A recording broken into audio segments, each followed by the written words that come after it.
ایک واقعہ اس سلسلے میں عرض کرتا ہوں، اور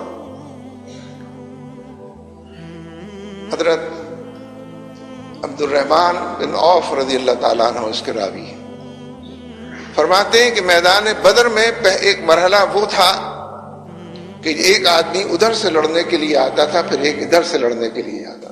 کفار نے اس جنگ کو ہارتے دیکھا تو اجتماعی جنگ شروع ہو گئی، اور اجتماعی جنگ کے بارے میں خود ہی ارشاد فرماتے ہیں کہ اجتماعی جنگ میں اس کی بڑی اہمیت ہے کہ انسان کا دایاں بھی مضبوط ہو اور اس کا بایاں بھی مضبوط ہو. حضرت عبد الرحمن بن عوف رضی اللہ تعالیٰ عنہ فرماتے ہیں کہ میں نے دائیں طرف دیکھا تو ایک معصوم سی کلی، ایک بچے، ایک نوجوان کو اپنی دائیں طرف کھڑے دیکھا.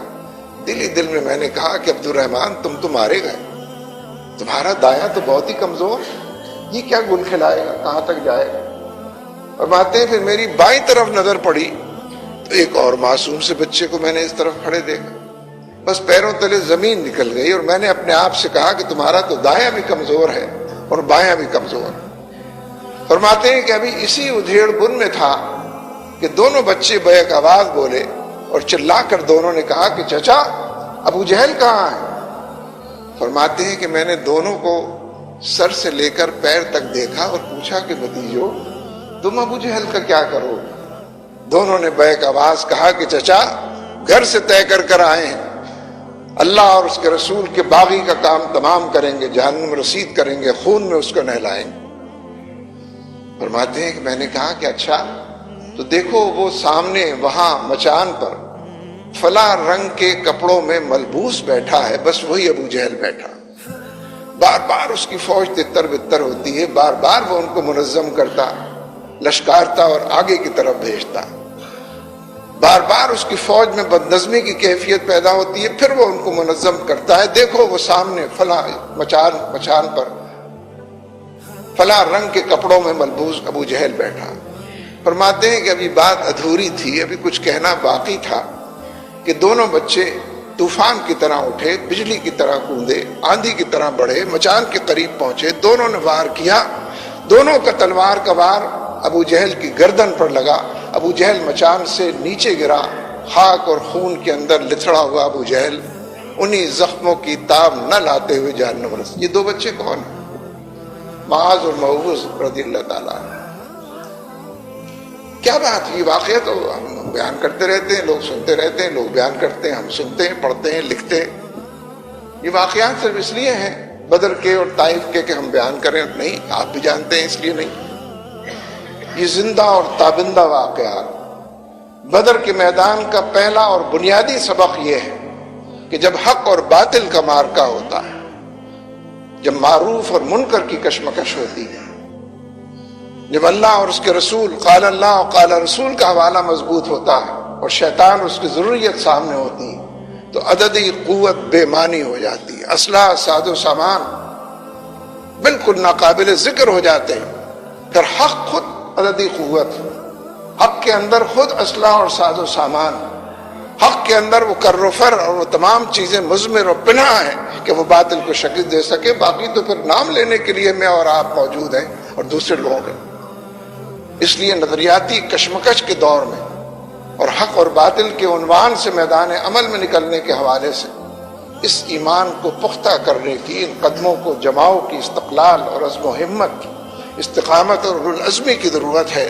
اور بدر اس طرح رہنمائی کرتا ہے کہ ہر دور کے اندر یہ بدر، فضائے بدر پیدا کر، فرشتے تیری نصرت کو اتر سکتے ہیں گردوں سے قطار اندر قطار اب بھی. یہ افغانستان میں کیا ہو رہا ہے؟ یہ اہل کشمیر کس مٹی کے بنے ہوئے ہیں؟ 7 لاکھ فوج کے نتیجے میں جو بھارت کی وہاں موجود ہے، اہل کشمیر کا تو کریا کرم ہو جانا چاہیے تھا. یہ کیا کہہ بیٹھا ہوں میں، ان کا تو نام و نشان مٹ جانا چاہیے تھا. لیکن نفسیاتی مریض تو بھارتی فوج بن رہی ہے. اس کا قافیہ تنگ ہوا ہے، اس کا جینا دوبر ہوا ہے، اس کو دیوار سے لگایا ہے، اس کو ان مجاہدین نے بند گلی کا اسیر کیا ہے، اس کو دلدل کے اندر دھکیلا ہے، اس کا نام اس کو یاد نہیں رہا ہے کہ کون کیا ہے. اس نے نفسیاتی مریض بنے. فضائے بدر پیدا کر، فرشتے تیری نصرت کو. اور یہ جو معاذ اور موعوذ کا واقعہ ہے، یہ بھی بآواز بلند پکار کر کہہ رہا ہے کہ ہر دور کے اندر ابو جہل پیدا ہوتے رہیں، نام ان کا جارج بش ہوگا، نام ان کا اپنوں کا کسی کا نام نہیں لیتا وہ ہوگا، اور ہر دور کے اندر تمہارے دائیں بائیں معاذ اور معوذ موجود ہو. تم لاٹھیوں اور رسیوں کو سانپ سمجھ کر ڈرتے رہو گے تو کچھ نہ کر سکو. تمہارے اطراف میں وہ مجاہدین موجود ہیں، اللہ کے راستے میں چلنے اور بڑھنے والے، سر سے کفن باندھ کر میدان میں نکلنے والے، ہر حوالے سے اپنے آپ کو منوانے والے اور اسی کی کلمے کو اونچا کرنے والے. اس لیے یہ جو سیرت کے جلسے ہم کرتے ہیں اور دلچسپی ہم سب مل کر لیتے ہیں، جو پیغام اس کے اندر پنہا ہے، جس جدوجہد کا عنوان اس کے اندر موجود ہے، فی زمانہ لاکھوں لوگ اس کو اپنا بھی رہے ہیں، اثر نو لوٹ رہے، پلٹ رہے اور رجوع اللہ کی کیفیت سے سرشاری پیدا کر رہے ہیں. اسی جہاد کے کلچر کو اثر نو اپنانے کے دور. جہاد کلچر کا کیا مطلب؟ لوگ سمجھتے ہیں مار دھاڑ کا مطلب ہے جہاد کلچر. جہاد کلچر کا اصل مطلب یہ ہے کہ اللہ کے ساتھ تعلق کو مضبوط کیا جائے، بندوں کی خدمت کے ذریعے، بندوں کے کام آنے کے ذریعے ان کے دکھوں کا مداوع، ان کے زخموں کا پھایا فراہم کیا جائے، اور مل جل کر حالات میں سازگاری پیدا کرنے کے لیے بارگاہ رب العزت میں تلوار کی نوبت آئے تو تلوار اٹھائی جائے، زبان اور قلم کا معاملہ ہو تو اس جانب بڑھا جائے. اس لیے فی الحقیقت پوری امت کے اندر ایک بیداری کی لہر ہے کہ جو پیدا ہوئی، اور بیداری کا بھی یہی مطلب ہے. مسلمان جب اپنے رب کو بھول جاتا ہے تو غافل شمار ہوتا ہے، جب اپنے رب کی طرف پلٹتا ہے تو اس کو بیدار کہتے ہیں، اور اس لہر کو پورے معاشروں کو اس لہر نے اپنی آغوش میں لیا ہے، اس کو بیداری کی لہر کہتے ہیں.